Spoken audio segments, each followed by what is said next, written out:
meantime, we've been looking at the cytoskeleton, which follows through microtubules.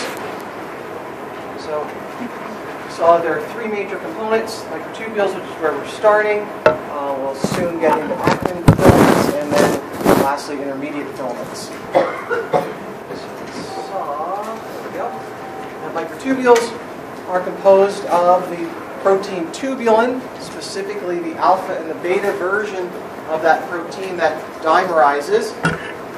So tubulin heterodimers that then form protofilaments, and that a microtubule has 13 of these protofilaments around its circumference. So they're long, hollow cylinders, basically. But since they're made up of two different types of tubulin, and they line up all ways, beta alpha, beta alpha, beta alpha, etc. At one end of the microtubule, unfortunately called the plus end, is where the beta subunits are. And at the other end, unfortunately called the minus end, that's the alpha end, essentially. Remember that that has nothing to do with electrical charge. It's just somebody's really poor choice of names. But we saw that polarity does make a difference, because, as we saw, microtubules require some sort of organizing center, and the major one we saw was the centrosome, sort of gelatinous little ball here with small rings of the third type, gamma tubulin, and we think those are sort of the nucleation points to grow microtubules out from this centrosome. And they're always organized with the minus end interacting with the centrosome and the plus end out in the cell somewhere. And if you're an animal cell, inside the centrosome you have a pair of centrioles that are kind of at right angles to each other. But if you're a plant cell, they don't have them. So what exactly they're doing is not completely understood. Well, we saw these centrioles are composed of 9 triplets of microtubules that are all sort of interconnected. So two of those, again, as you can see here, at right angles to each other. And as we saw a little bit later on Friday, this is kind of reminiscent of what basal bodies look like. More on that in a second. We saw that microtubules are very dynamic structures. They can lengthen or shorten. And the basic story is that you need a GTP attached to a heterodimer in order for it to add on to the plus end. And once it adds on, in this sort of color-coded version, those dimers treadmill down the length of the microtubule and presumably eventually fall off the minus end down at the centrosome. So it's sort of this balance between how quickly are you adding new ones to the plus end versus how quickly are you losing them off the minus end that determines, is it growing, is it shortening, is it staying the same size. Okay, but one critical part of this is it does cost you something to add on to the microtubule. It costs you a GTP. So they add on with GTP at some point after they add on, but before they fall off, that GTP is hydrolyzed, so that's what is represented here by the color change. Okay, so orange is GTP, the red is GDP. So they are very dynamic structures, by and large. And we looked at some examples of what they do. So they move chromosomes around during mitosis and meiosis. More on that after we get back from Thanksgiving. They maintain asymmetric cell shapes like in nerve cells and ciliated epithelial cells. They help sort of reinforce the integrity of the cell membrane in cells like red blood cells. They act as sort of highway systems to move stuff around inside the cells. The help of motor proteins like dyneins and kinesins. Remember, dyneins move towards the minus end, kinesins move towards the plus end. And we saw that takes energy too as they move the cargo. Each step costs an ATP. But it seems, especially in this example of nerve cells, that input of energy is useful because otherwise these nerve cells are so long, if these vesicles were just floating around, they would rarely make it from the top of the cell down to the bottom of the cell, and that would be a problem. they also move around all of these vesicles, even if it's not a nerve cell. They're moving all these vesicles that we were talking about last week between the ER and the Golgi and the cell membrane, all being walked along microtubules. That movement is not random. And then we looked at movement of the cell itself in the form of cilia and flagella. They get their own organizing center called basal bodies, and we saw that they kind of look like those centrioles inside the centrosome. Right? They have 9 triplets around the circumference of the basal body. And then the rest of the flagellum or the cilium, it converts to doublets. So they have 9 doublets around the circumference with 2 complete microtubules running up the center. So that's that 9+2 arrangement that we looked at. And all of this is interconnected with a whole bunch of other proteins that you don't really need to worry about, except that dynein, which is what we're going to focus on in just a second. And I think that's where we got to. Okay, so how are we feeling about microtubules so far?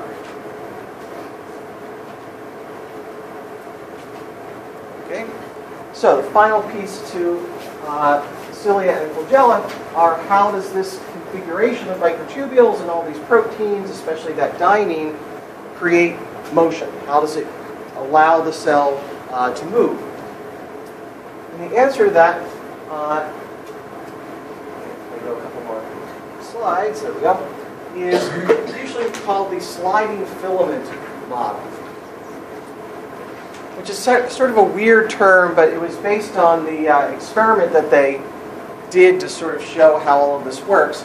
They don't really slide along each other as this left-handed figure sort of suggests. They did in the experiment because they basically took the membrane off of the cilium or the flagellum. So that let the microtubules slide against each other. But since that's not the real situation, right? The real situation is the cilium or the flagellum is covered with cell membrane. What really seems to be happening is that dynein, okay, which direction does dynein want to go, plus or minus? Minus, okay, so let's set this up. So here's our, either cilium or flagellum, doesn't matter. So here's our basal body, our organizing center. So all the minus here, right, with the organizing center. So here's all our microtubules. The minus end is down here, and the plus end is up there. So the dynein is trying to go towards the minus end, towards the bottom, basically, of the cilium or the flagellum. So what really kind of happens in this sliding filament model is that the dynein sort of on one side, if we kind of picture it, like I kind of drew it as sort of two-dimensional, it sort of is grabbing down towards the minus end and sort of grabs on, and then they let go and it sort of springs back up this way, and the other half, the other side of dynein grabs on, that lets go and it springs back and it keeps going like that, which is sort of this back and forth motion. So if you're a little cilium, that's what you do, right? We kind of talked about like windshield wipers. If you're a longer flagellum, it's basically going to create this sort of whip-like motion along the length of the cilium, because each sort of section is doing this at different times. You sort of get this undulating wave, which then can propel the sperm cell or whatever the cell that's attached to it is doing. So it's kind of a neat way of sort of accomplishing motion for the entire cell.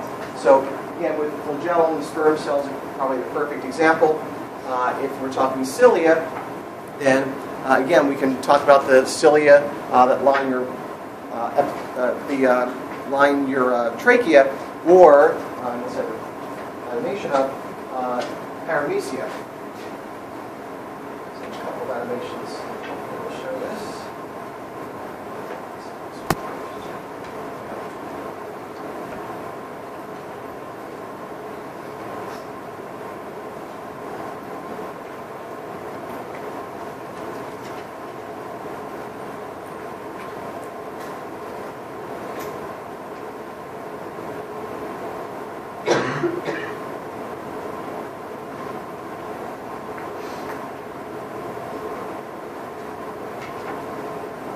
Flagella, or singular flagellum, and cilia, or singular cilium, are microtubular structures that extend outside some cells and that assist in moving the cell or the cell's surroundings. Flagella are much longer than cilia. When a cell has cilia, their number is large, whereas a cell will have few flagella, or a single flagellum.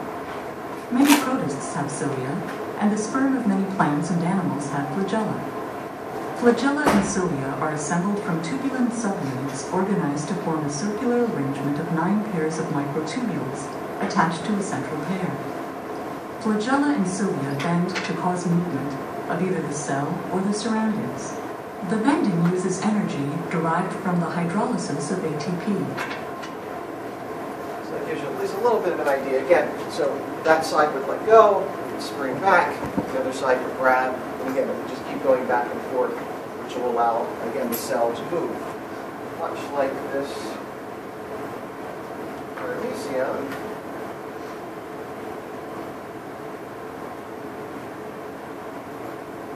Which has thousands of individual cilia. You can't really see them all that distinctly, but you can see things sort of moving back and forth.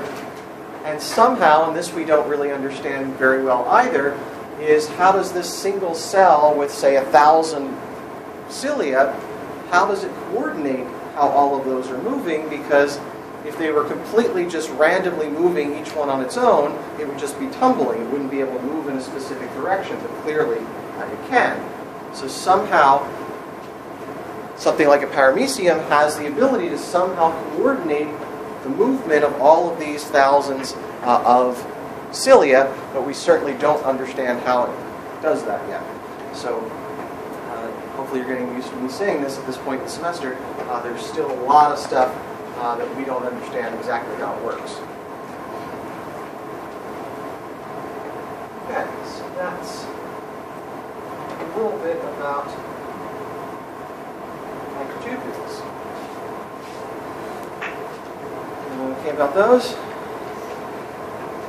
Okay, so that's our first type. And remember that those are the largest cytoskeletal elements.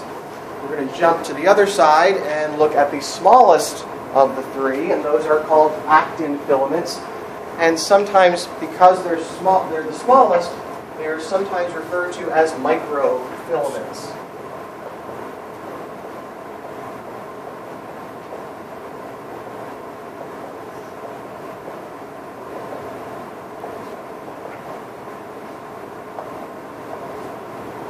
So we're going to see some similarities and some differences between actin filaments and the microtubules that we've been sort of dealing with so far. A similarity is that, much like microtubules, long actin filaments are going to be composed of repeating subunits as well. But instead of tubulin, of course, we're going to have actin. And actin you might be more familiar with than the microtubules because of our muscles, right? So actin and myosin allow you to move your muscles. So that's a specific kind of actin called alpha actin, okay, that's in your various kinds of muscles. We're not going to look at that really here at all. We're going to focus on the beta and the gamma actins that are part of all cells, not just muscle cells. Okay, so we start out with monomers of either beta or gamma actin, whichever. And as you can see, they start connecting together. So individual monomers will hook up together to form dimers, and then 3 of them get together into trimers, and they kind of just build up from there into a long, thin filament. And that's kind of where it stops. So there's no 13 protofilaments forming a hollow cylinder. These are just very, very thin filaments, maybe 1 or 2 monomers thick, to make this actin filament. And so sort of both a similarity and a difference here. The sort of individual monomers here, when they're not connected together, are often referred to as G-actin, G for globular actin, because they're sort of circular, kind of like how they've drawn here.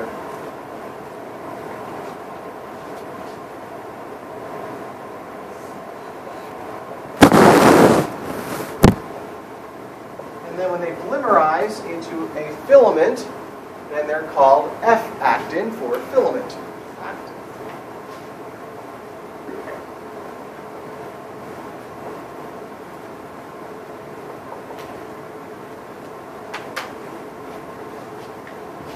And in the sort of inset here, they draw one of the monomers, one of the globular versions. And as you can see here, it has sort of both major types of secondary structure, right? There's some alpha helices, there looks like 4 or so beta sheets. Okay? And the way this folds into a three-dimensional shape, at one side, sort of the bottom end here, both the C and the N terminus are kind of nearby each other. And that's called, again, they did it to us again, they're going to call that the plus end. And then the other side of the circle, basically, the other side of the globular protein is called the minus end. But just like tubulin, that has nothing to do with electrical charge. It's just another unfortunate way of naming things. But it is important, again, for us to realize that just like the microtubules, actin filaments have polarity as well. So they always line up plus and minus, plus minus, plus minus, plus minus, plus minus as they go along this filament. So again, we can define a plus end and a minus end just like we did for the microtubules.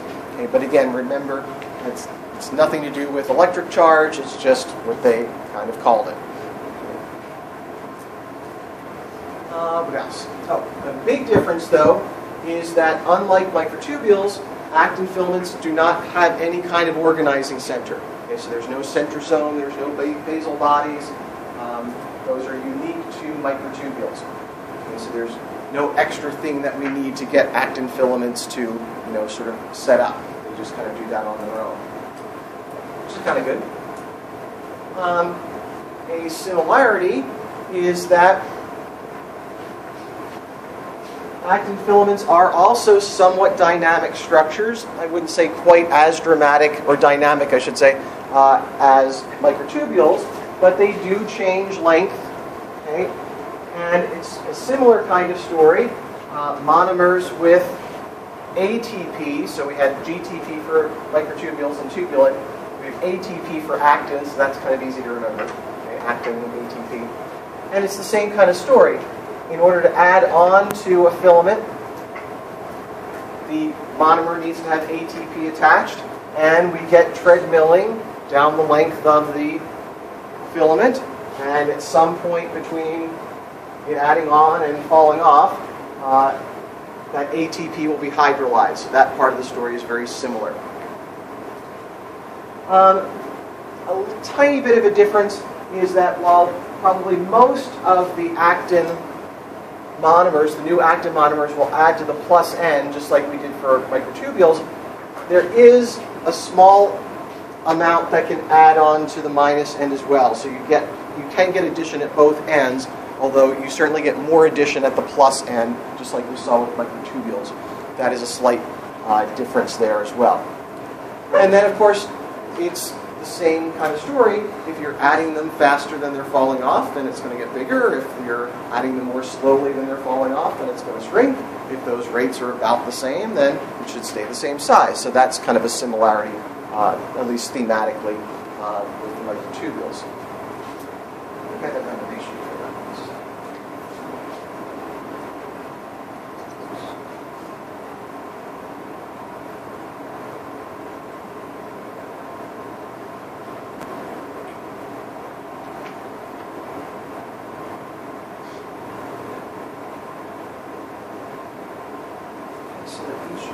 Red circle is an actin monomer, and the yellow triangle there is representing ATP.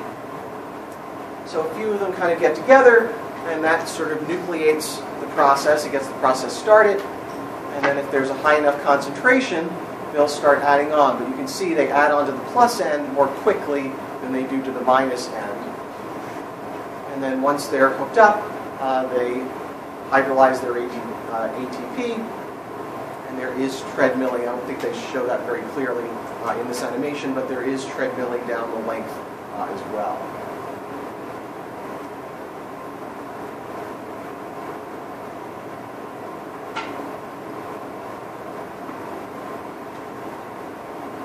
So as usual, it's all about concentration. So if there's a high concentration of actin, then you'll tend to elongate the actin filaments, as you might imagine. And then if you fall below that critical concentration, then they tend to start falling apart.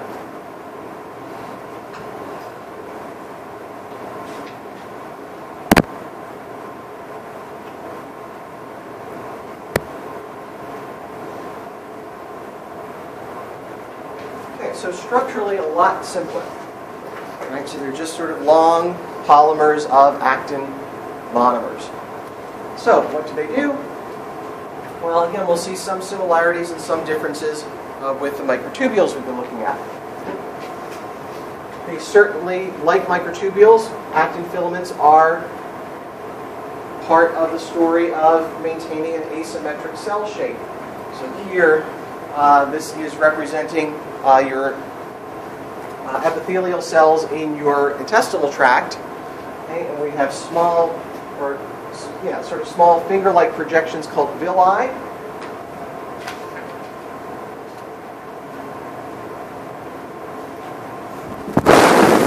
This is an intestinal epithelial cell.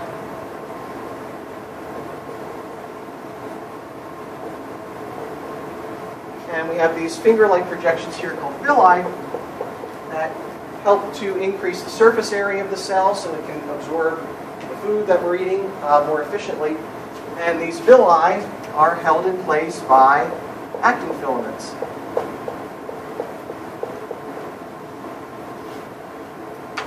And how do we know this? Well, just like microtubules, there are drugs that we can throw at these cells that will cause all the actin filaments to fall apart. And if you do that to these intestinal epithelial cells, what do you think happens to those villi? Right, they go, and they basically disappear. So the experiments are quite straightforward. Okay, so it helps to maintain an asymmetric cell shape in certain cell types. But its major claim to fame, just like in our muscle cells, is actin is usually equated with movement. And that's what they're sort of trying to show us here in part 3. There are cells that move by what's usually referred to as amoeboid movement.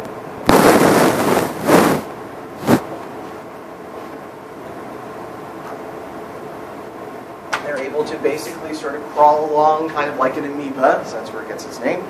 And amoebas do it the same way. They have actin filaments. And we'll look in a second to see a little bit more closely how that might work, but it's definitely part of allowing certain cell types. Great example is your white blood cells of your immune system crawl around tissues and search around and gobble up any bacteria or things like that that may have gotten into your system. Okay, so we'll take a closer look at that in just a second. And then one that you were hopefully familiar with, but if not, we'll look at it again when we get back from break, is after microtubules have done their job and moved the chromosomes around during mitosis and meiosis, actin will take over after that, and it's predominantly these actin filaments that will divide the rest of the cell that does cytokinesis. Right, so this ring of actin here is called the contractile ring that divides the cell after mitosis. So we'll look at that more closely after break. And so it kind of has its own list of things that it does, or things that these actin filaments do, some of which are sort of similar to what we saw with the microtubules. And kind of like the microtubules, in fact, they work with the microtubules in this example. Back to those red blood cells, remember we had that ring of microtubules around that helped sort of reinforce the cell membrane. Actin filaments are involved in that as well. Okay, so we have both actin and microtubules sort of cooperating in this, along with a bunch of other proteins that they're looking here. So BAN3, glycophorin, anchorin, protein 4.1, spectrins. There's a whole host of proteins that sort of work together. And we just want to focus here. Here's a little piece of an actin filament. And they're not showing the microtubules in this picture, but they would be sort of in the vicinity as well. So they're going to be part of this, what's called cortical cytoskeleton. This is the sort of cytoskeletal elements right below the membrane that, again, sort of reinforces the membrane. So as the cells are being forced through smaller and smaller vessels, that they don't just go pop, which would be bad.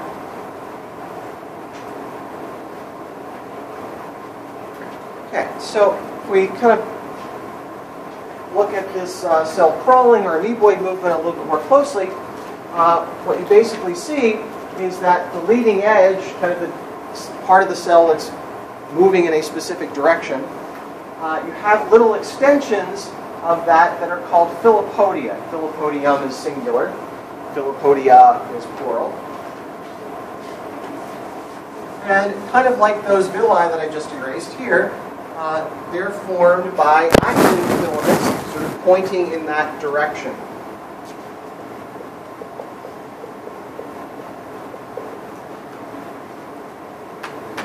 So if you look right under the membrane here in these filopodia, you see actin filaments that are all sort of parallel to each other. They're all pointing in the same direction. And what that kind of sets up is a little extension of the cell membrane, and these cytoplasm basically is going to flow in the direction that the cell is moving, and the cytoplasm sort of fills up that section of the moving cell, and that's kind of how this generates movement. Basically, it pushes out the cell membrane, and the cytoplasm, the liquid part, sort of flows into that little new extension.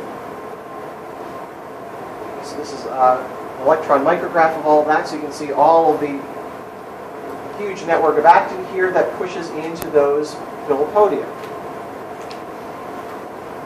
And what we'll take a look at a little bit later this week are the attachment sites. So if my hand is sort of the cell, and it's sort of crawling across this table, it's going to need to make contact, okay, with the table in order to do that, right? Just like your wheels of your car have to make contact with the street, right? The cell's going to have to make contact with whatever it's crawling over. We're going to look at those, what this slide here is calling adhesion points. That's part of our next topic. Okay, so we'll look at what those look like more specifically starting Wednesday and Friday of this week. But we'll see that they involve actin as well. Okay, so even though it looks like we finish up looking at the cytoskeleton today, it really kind of holds over into the next topic. So again, as the actin filaments push out this, the other term that you'll see is lamellipodium. It's sometimes hard to distinguish a filopodium from a lamellipodium. It doesn't really matter that much.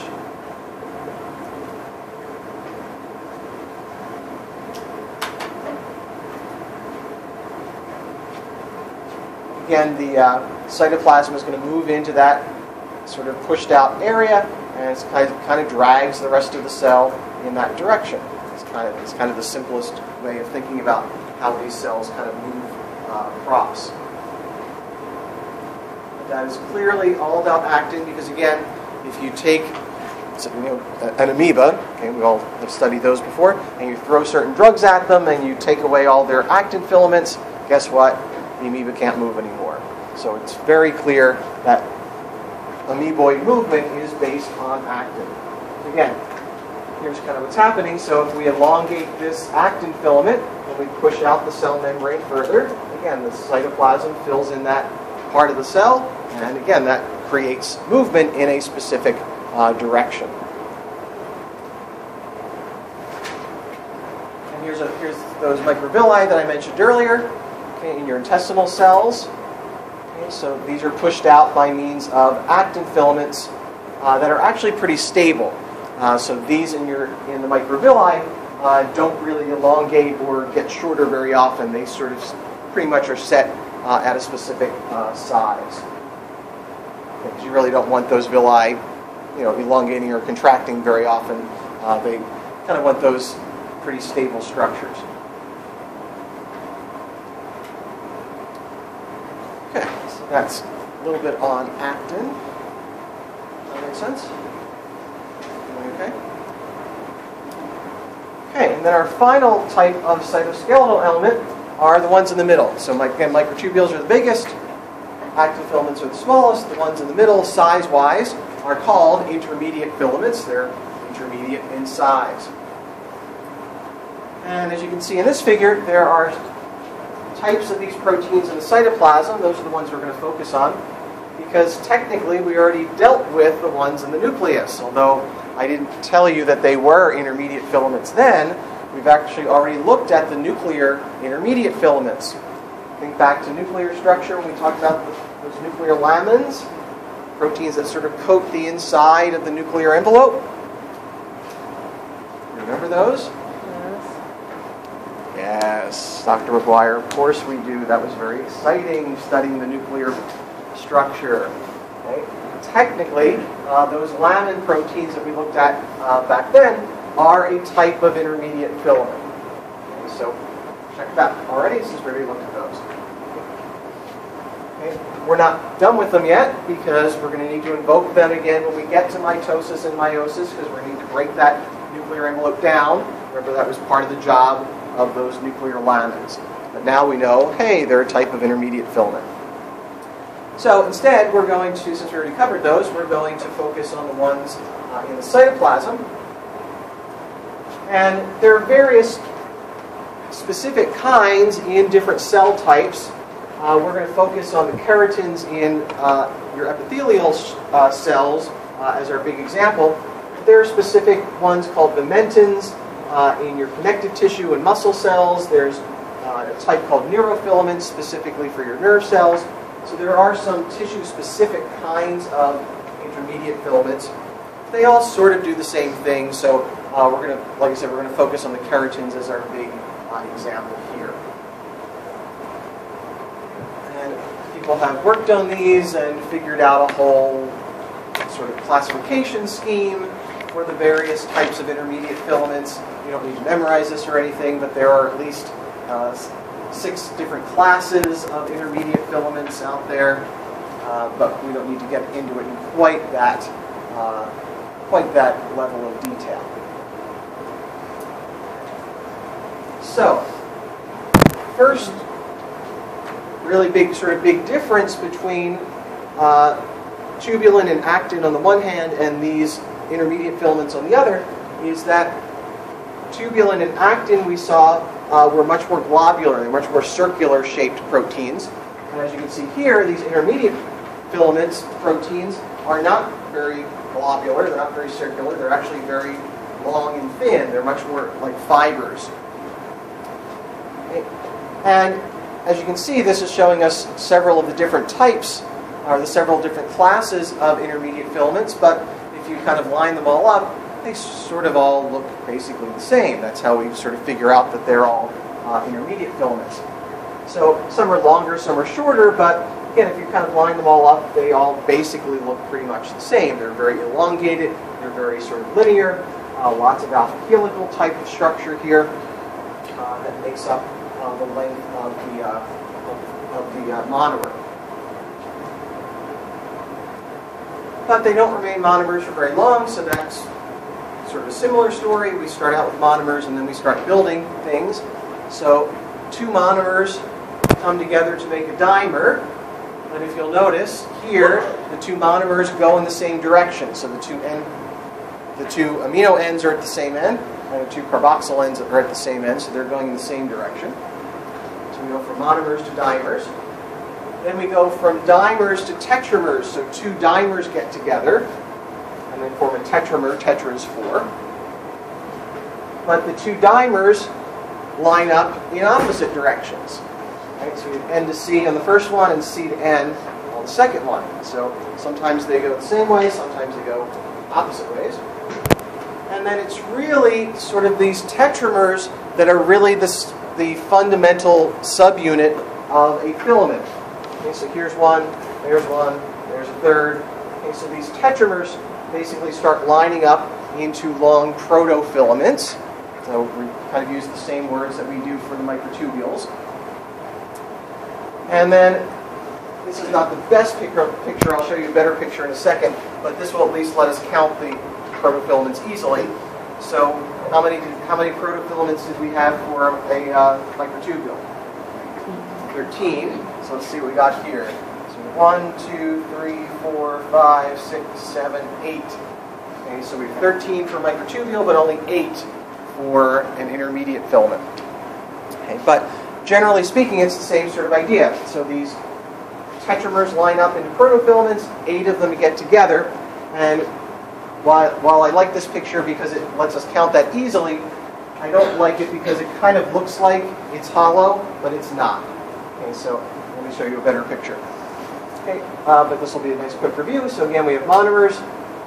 2 monomers get together into a dimer. They're going in the same direction. 2 dimers get together into a tetramer. They go in opposite directions. Tetramers line up to make a protofilament. 8 of them get together, and they sort of twist around. This is the better picture. Into essentially, sort of the best analogy that I always use is if you have basically like 8 pieces of string, and then you sort of twist them around each other, that's kind of what we have here. Okay, so if you picture each protofilament as a piece of string, and you kind of twist the pieces of string around each other, you start kind of making kind of a rope-like structure. And that's really kind of the best way to think about these intermediate filaments. They're like little pieces of rope, essentially. That's made up of individual little filaments. So unlike the previous picture that kind of makes it look like much more like a microtubule with like it's a hollow cylinder, it's really not. It's much more like a piece of rope. Is the much better way to think about these intermediate filaments. So we see some similarities in sort of, again, the general theme of putting these together, but instead of getting a hollow cylinder like we have for a microtubule, much more like a piece of rope here for an intermediate filament. So if they have different shapes, they have different structures, they're probably going to have different functions than they do. So intermediate filaments, because they're more rope-like, end up making pretty strong structures. So, and especially in the keratins, the ones that we're looking at in your epithelial cells, are much more about keeping things together under stress. Okay? So what they've stained here in green are these intermediate filaments, so there's a whole network of them in your epithelial cells. And the blue are junctional complexes between the cells. We're going to start looking at those on Wednesday. So again, this topic sort of bleeds over into the next one. Okay, and this is showing that, well, although we've sort of studied each one separately, we've already sort of started to get the idea that the different cytoskeleton elements do work together, and that's kind of what they're showing here. So there's microtubules and intermediate filaments, and there are cross connections and things like that. So in reality, they do all work together. Now here's the picture I wanted. So sort of the big claim to fame in your epithelial cells of these keratin type of intermediate filaments is how come every time you press on your skin, how come it doesn't break apart? And the answer to that, in large part, is because of these intermediate filaments. So when you press on a specific piece of your skin, that pressure, that stress, doesn't stay just in that little part of the skin where I'm pushing.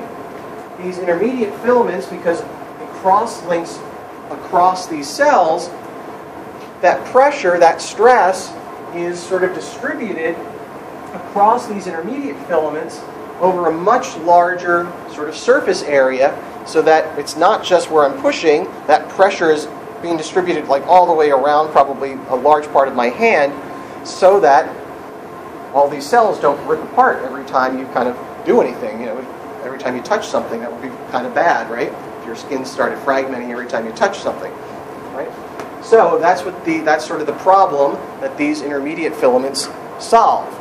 Okay? They kind of keep your epithelial sheets sort of intact, which from an immunological point of view is a very, very important thing. Okay, so if anybody's taking immunology with me in the spring, one of the first things we're going to talk about is your skin. It is your first major barrier. So it is technically part of what's called your innate immune system. So if your skin is intact, no cuts, no bruises or anything, that is a very formidable barrier to all the nasty microbes that are out trying to get into us all the time. So this network of intermediate filaments helps keep your skin intact. And that's a really important thing, especially from an immunological point of view. Now, how do we know that? Same way we know about the other kinds of elements. If we take them away, if we remove all the intermediate filaments, and I press on the sheet, those cells do break apart, as we see here. And that is not very good for intact skin and mucous membranes and things like that. So it's a really, really important function for these intermediate filaments. And if we go back to that first table,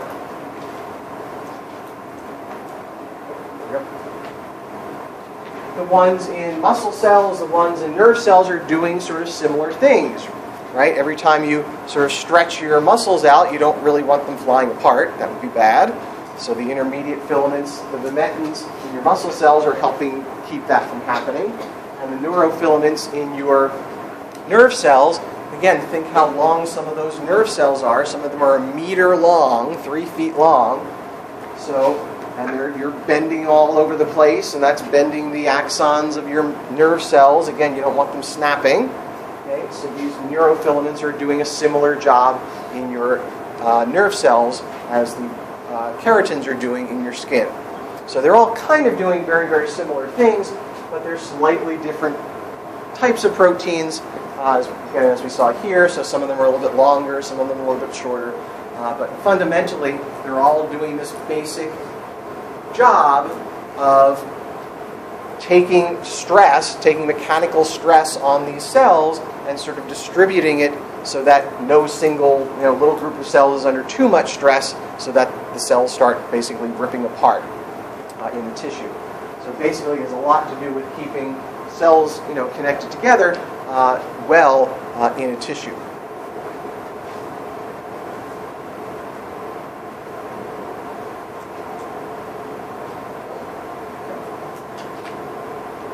Okay, so that's a little bit about intermediate filaments. Okay, so as usual, we're kind of glossing over things. These are the sort of the fundamental ideas about these cytoskeletal elements. Again, we're not completely done with them. We're going to continue to see actin filaments, intermediate filaments, and microtubules, really pretty much for the rest of the course in one way or another, but specifically in the junctional complexes that we're going to look at starting on Wednesday. Okay, so we'll finish up a little bit early today. Again,